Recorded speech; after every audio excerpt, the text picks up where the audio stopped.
President Trump wants to undo that, but a judge who's appointed by Barack Obama is saying that all 530,000 plus people are entitled to their own deportation hearings. And so now the question becomes, what is the president going to do? Are they just going to try their luck in court with an appeal? More often than not, so far, in court, a lot of these things they've been trying to do have been holding up. Or are they just going to try to get rid of these 530,000 plus folks, some of whom have been found to have committed fraud on their applications, and that is why President Trump thinks he can get rid of this program. Something else that we would like to get to the bottom of, what laws do officials here think they need to change to deport people who are born in the United States with long rap sheets to cheap prison cells in Central America? We think we will get answers to some of this, hopefully all of it. Any minute. Bill.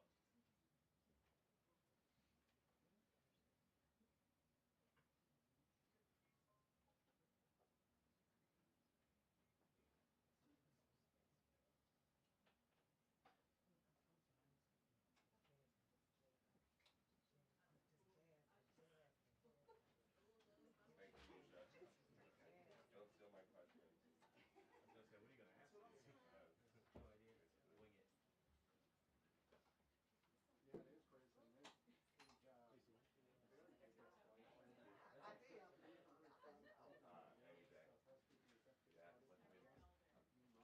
Yeah, it is crazy. Good job. Very good explanation. I did. Any day. Yeah, let me do the third. Oh, it's just like any call, essentially, during the work day, I'm out of here. In, I was on somebody was like grabbing me. Yeah, that's a baby. I'm working out with the Is it already warm?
Yeah, we should. Yeah, I know.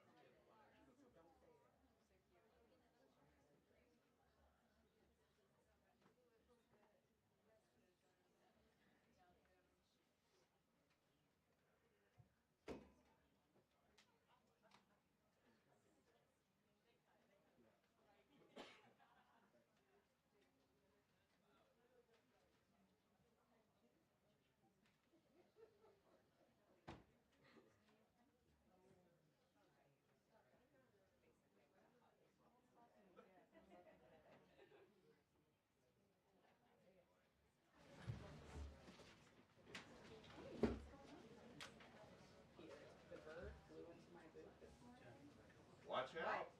I feel like it's like a 1 in a million chance that it happens, but then once it happens once, it's going to happen all the time. No, it happened to Kelly from News Nation. It did. I was like 20 seconds out when that happened to you, and my eyes were like, I was like so confused. Is that bird? Yeah, the bird. Oh, we have to look at it right now. Yeah, it's Don't see the Peter bird? handled it extremely well. I would not have handled it that well. Just for the record. It was so good. I'm like, that bird knew not to come to me. A couple years ago, a mouse fell into the from the ceiling. So. Is it caught on video? Yeah. No, that's Yeah, why the bird Peter thing uses too. it better. What's great about that though too, it was like 15 seconds on cam. They were trying to Yeah. Right on. Yeah, that was worth it. Right on. That was Oh, worth yeah. it. Not like that at all. It felt like just somebody pulling my hair over. Because I could see our hair. Otherwise, I would have thought I was being attacked. I would have, JJ just did that. yeah, gone down. Never happened when Commander Buddy was here to clear all the critters away. I'm monochromatic. I know. We're kind of matching. It's like fading.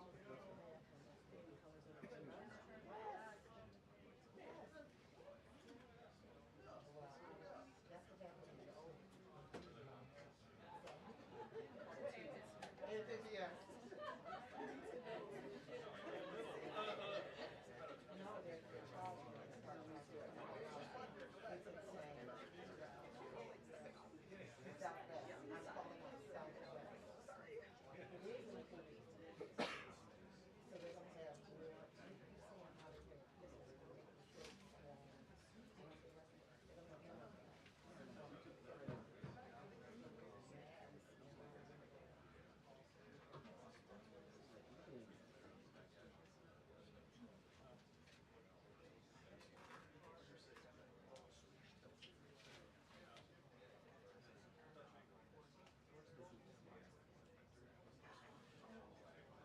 No.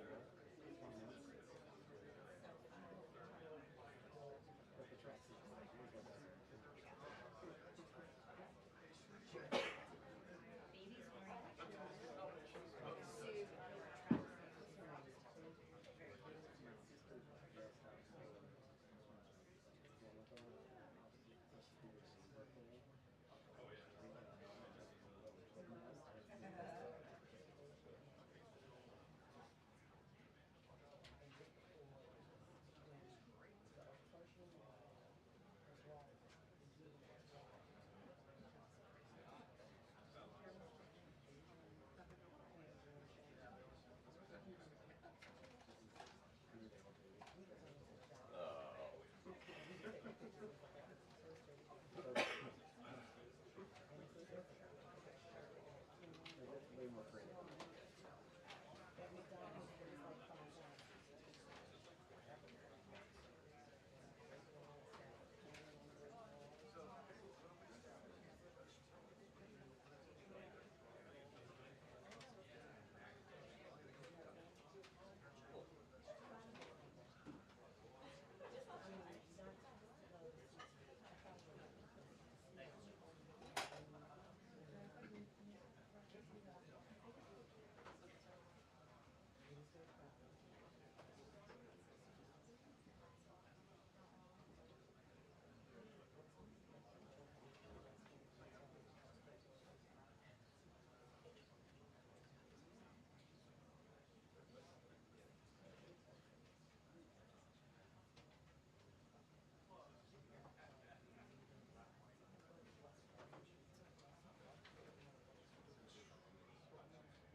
No, she's on the hill.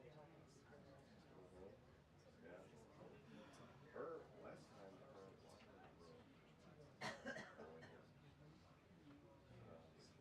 So we all left at the time, and I was scared. We were looking at the rest.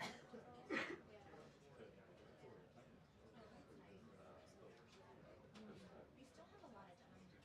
When my mother moved, my husband was in you need to stop. Did you? Was that with the first one? The first one.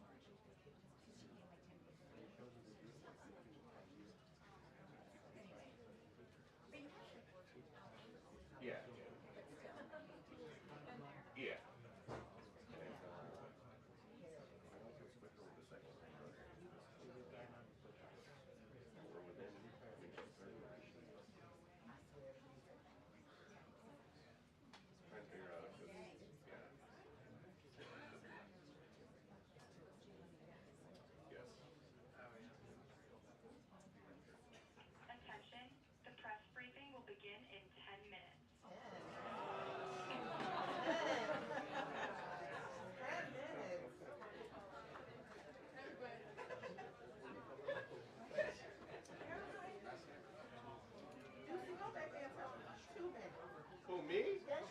tell them.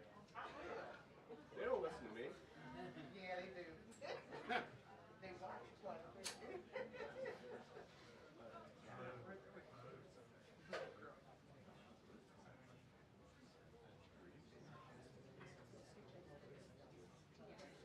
I mean, Your body's like so long.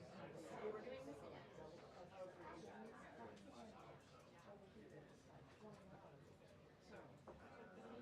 Oh, right. yeah. Same.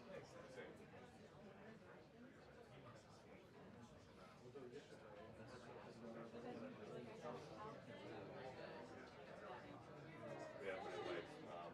It's not.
Actually, she brought it up first.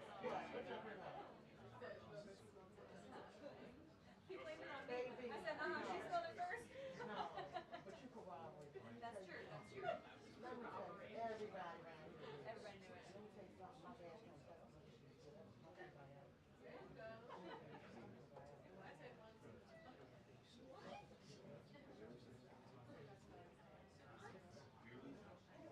Good, but I'm a bit risky. That was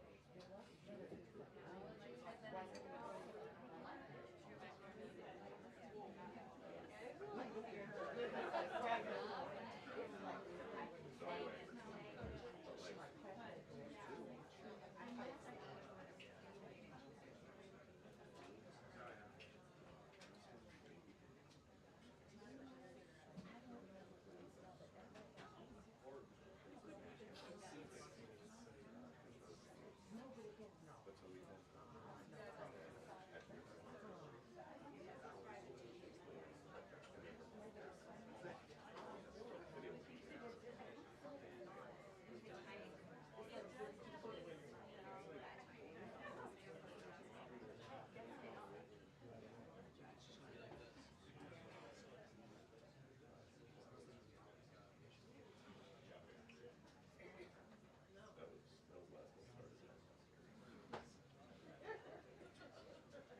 Yeah.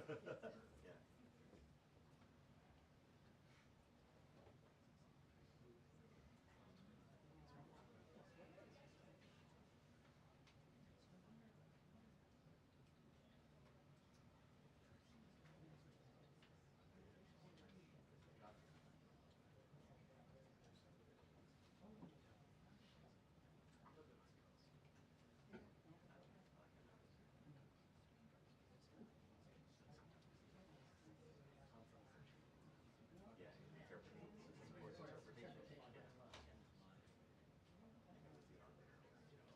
But they could become. It used to be clear, at least in my response. But sure.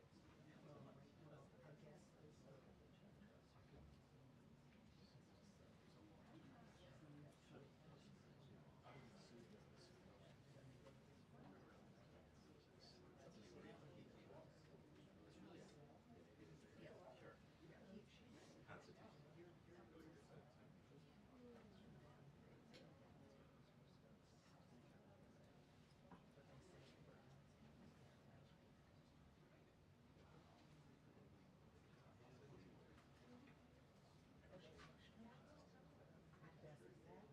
no, I get that, but like, what have people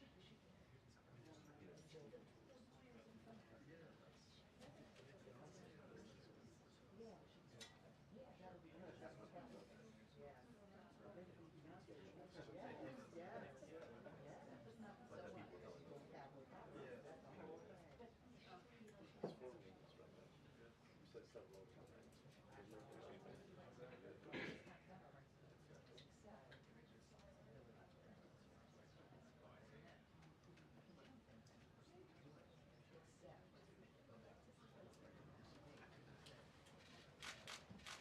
you?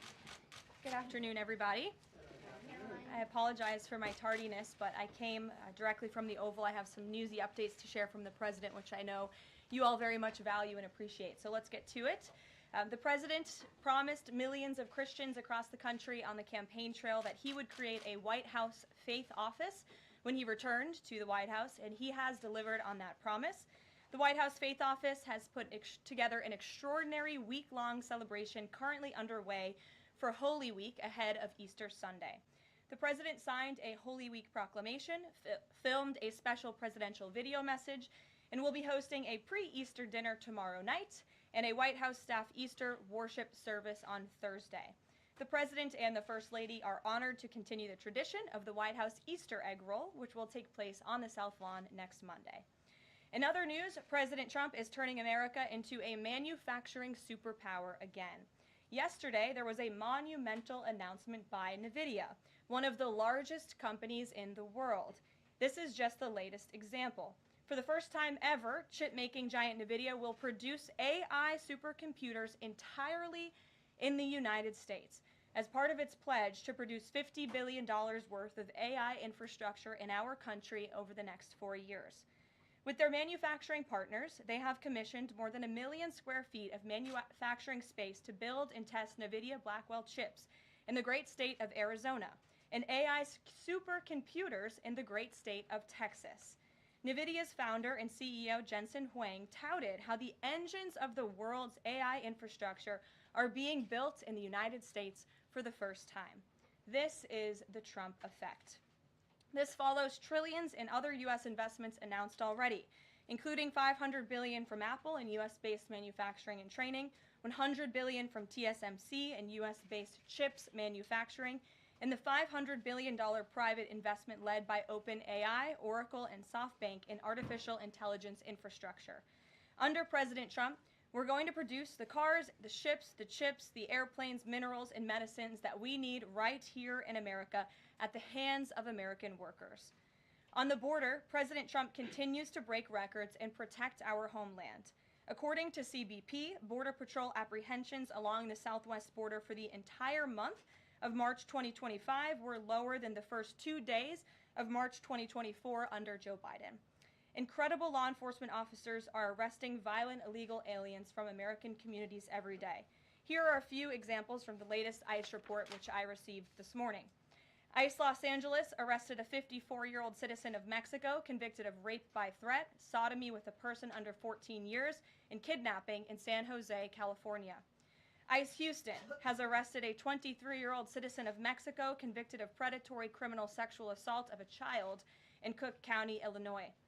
ICE Houston arrested a 64-year-old citizen of Honduras convicted of murder in Los Angeles County, California. ICE Chicago arrested a 49-year-old citizen of Guatemala convicted of assault and arson in Prince Williams, Virginia, not far from here. ICE Denver arrested a 36-year-old citizen of Mexico who is registered as a sex offender and has been convicted of sexual assault of a child in Lake County, Colorado. ICE Baltimore arrested a 50-year-old citizen of China convicted of sex trafficking in Bel Air, Maryland.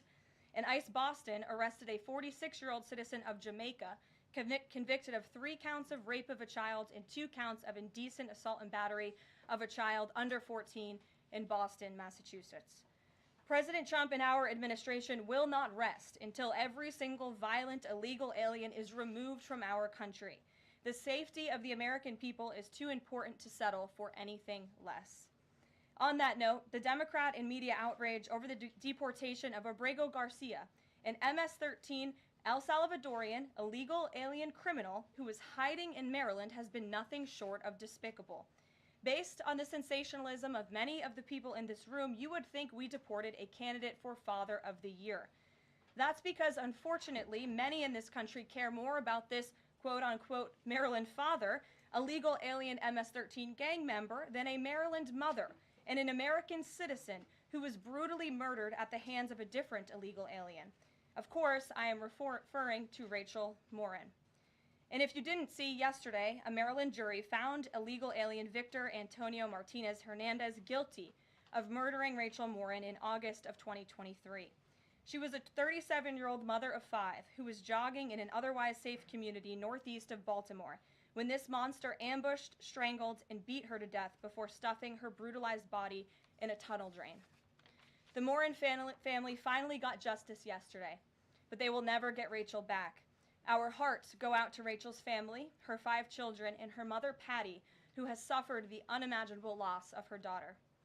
In case you missed it last week, President Trump signed a national security presidential memorandum directing federal agencies administering federal land on the border to make land available to the Defense Department in a new national defense area. This followed the president's Day 1 executive order committing his administration to marshal all available resources and authorities to stop the unprecedented flood of illegal aliens into our country and to obtain complete operational control of the borders of the United States of America. Once again, the president is fulfilling another key promise. This new national defense area spans more than 170 miles across our border in New Mexico. But in the coming weeks, this administration will add more than 90 miles in the state of Texas. This national defense area will enhance our ability to detect, interdict, and prosecute the illegal aliens, criminal gangs, and terrorists who were able to invade our country without consequence for the past 4 years under the Biden administration. It will also bolster our defenses against fentanyl and other dangerous narcotics that have been poisoning our communities. With all of this work being done to make America great again, we continue to see a positive response from the American public. A brand new poll published from the Daily Mail and JL Partners this morning found that President Trump's approval rating is at an all-time high. That's because the president is working tirelessly to keep his promises to the American people, as I just saw him doing today in the Oval Office. We have a reporter in our new media seat today, Matthew Foldy. I like your boots, Matt, who is the editor-in-chief of the Washington Reporter. Washington Reporter is a new, fast-growing outlet that breaks stories about legislation and interviews leaders in Congress and across the administration. The publication's readership includes the highest levels of business and government. And with that, please kick us off, Matt. And we've interviewed you as well. So Karoline, thanks so much for having me here on behalf of our readership and the millions of Americans who I think appreciate what you're doing with the new media seat here and making this a more accessible briefing room. I'm curious with Harvard, we saw the Trump administration today announced it's cutting around $2 billion, or freezing $2 billion in funds to Harvard because the campus has serious problems with violence and with anti-Semitism. We saw President Obama, former President Obama, side with Harvard, which rejected the Trump administration's demands. I'm curious, where does the administration see this going with Harvard and with other colleges and universities in America that are refusing to reform in wake of the sort of craziness that we've seen take over some of them. Thank you, Matt, for being here, and thanks for the question. When it comes to Harvard, the president's position on this is grounded in common sense, in the basic principle that Jewish American students, or students of any faith, should not be illegally harassed and targeted on our nation's college campuses. And we unfortunately saw that illegal discrimination take place on the campus of Harvard. There are countless examples to prove it, particularly with the stunning confession by then Harvard President Claudine Gay, who said that bullying and harassment depended on the context. The president at that time made it clear to the American public he was not going to tolerate illegal harassment and anti-Semitism taking place in violations of federal law. So the president made it clear to Harvard, follow federal law, no longer break Title VI, which was passed by Congress to ensure no student can be discriminated against on the basis of race, and you will receive federal funding. Unfortunately, Harvard has not taken the president or the administration's demands seriously. All the president is asking, don't break federal law, and then you can have your federal funding. I think the president is also begging a good question. More than $2 billion out the door to Harvard when they have a more than $50 billion endowment. Why are the American taxpayers subsidizing a university that has billions of dollars in the bank already? And we certainly should not be funding a place where such grave anti-Semitism exists. I'm curious, you had just mentioned Rachel Warren, and I'm a Maryland man, and I think most Marylanders appreciate what you were saying today. We've seen that Chris Van Hollen, who was Rachel Warren's senator, basically threatening to fly to El Salvador to press for the release of someone who was in America illegally. What, and not as much sort of from him about Rachel Warren's horrific murder and the verdict that was, I think, rightly reached yesterday. What does the administration think about the priorities we're seeing from Senate Democrats in terms of illegal immigrants instead of the work that agencies like ICE and DHS are doing with the Trump administration? It's mind-boggling, the priorities of the modern-day Democrat Party. I think it's atrocious that you have Democrats in Congress on Capitol Hill who swear an oath to protect their constituents and to serve them in Washington, D.C., spending more time defending illegal immigrant gang members than their own constituents and law-abiding American citizens like Rachel Warren. And I saw the president personally on the campaign trail, and I continue to see him in his role as president of the United States, put American families first, reach out to the victims, the families of victims at the hands of illegal immigrant crime, and frankly, the actions and the words of the Democrat Party prove they could not care less about the American public. And maybe if they did, they'd see a bit higher approval ratings right now. Thanks for being here with us today. Peter. Thank you, Karoline. To follow up on something that you just said, why do Ivy League schools get so much federal funding? It's a very good question, and it's a question the president has obviously raised in his discussions and negotiations with not just Harvard, but also Columbia and many other Ivy League institutions. We have the Anti-Semitism Task Force, which the president promised and delivered on. The Anti-Semitism Task Force is across the government, representatives from various federal agencies who meet on a weekly basis to discuss the question that you just raised. And I think a lot of Americans are wondering why their tax dollars are going to these universities when they are not only indoctrinating our nation's students, but also allowing such egregious illegal behavior to occur. To follow up on immigration, deporting American citizens to Central American prisons, is it legal, or do you need to change the law to do it? Well, it's another question that the president has raised. It's a legal question that the president is looking into. And he talked about this yesterday when with his meeting with President Bukele in the Oval Office.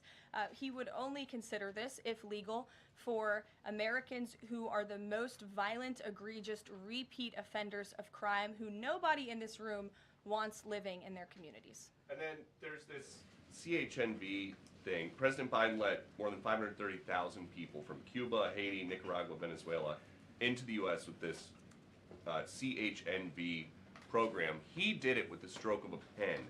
And now a judge will not let President Trump undo it with the stroke of a pen. So are you guys going to give all 530,000 plus people individual deportation hearings, or are you just going to try to deport them? I spoke to White House counsel's office about this morning because obviously another rogue district court judge is trying to block the administration's mass deportation efforts with this latest injunction. We will fight this in the court of law, and we will ensure that every individual who illegally entered our country and was really taken advantage of by the previous administration because they abused the parole system in this country to fast track legal status, as they said, for these illegal immigrants. And they completely abused our legal system. Many of these paroled individuals were then given temporary protective status, which the intention of that TPS was only supposed to be used in times of war or storm or destruction in the home countries of these migrants. It was completely abused. These migrants came here for economic reasons, and they illegally entered our country, and the president is not going to tolerate that. And so we will continue to focus on deporting as many individuals as we can. Jennifer. One on tariffs and one on Russia. Can you give us any sort of an update on which deals are in hand or are close? Which countries are reaching a deal on tariffs? And then on Russia, can you give us an update on what the agreement was with Russia? The president yesterday said that he thinks we'll be seeing some very good deals very soon. Can you talk a little bit about what Russia agreed to? Sure. I don't want to get ahead of our United States Trade Ambassador and Secretary of Commerce, the Secretary of Treasury, all the great individuals who are working incredibly hard to cut these good trade deals. And the president's deeply involved in this as well. He has made it clear to his trade team he wants to personally sign off on all of these deals too. And so I don't want to get ahead of them on announcements. But obviously, as you've heard from numerous administration officials, there have been many talks with countries. We've had more than 15 deals, pieces of paper put on the table, proposals that are actively being considered, and as we've said consistently, more than 75 countries have reached out. So there's a lot of work to do. We very much understand that, but we do believe that we can announce some deals very soon. And then on Russia, can you say, did Russia agree to anything with Special Envoy Steve Witkoff? I don't want to get ahead of those negotiations as well. What I can tell you is that they were a productive conversation was had. As the presidential envoy Steve Witkoff said last night, he believes that Russia wants to end this war, and the president believes that as well. There is incentive for Russia to end this war, and perhaps that could be economic partnerships with the United States, but we need to see a ceasefire first, and the president and the presidential envoy Witkoff made that very clear to the Russians. Gabe. Thank you, Caroline. And I also want to thank your press office for releasing that information that you cited up there regarding the ICE arrests over the last couple of days. And I have them right here, but what I might ask is, why not release the same information for those who were deported to El Salvador? Well, first of all, the information was released by the Department of Homeland Security. The individuals on the flights to El Salvador are foreign terrorists, and those are counterterrorism operations. They are much different than the arrests and final order of removals that you see on a day-to-day basis that law enforcement agents are conducting around the country.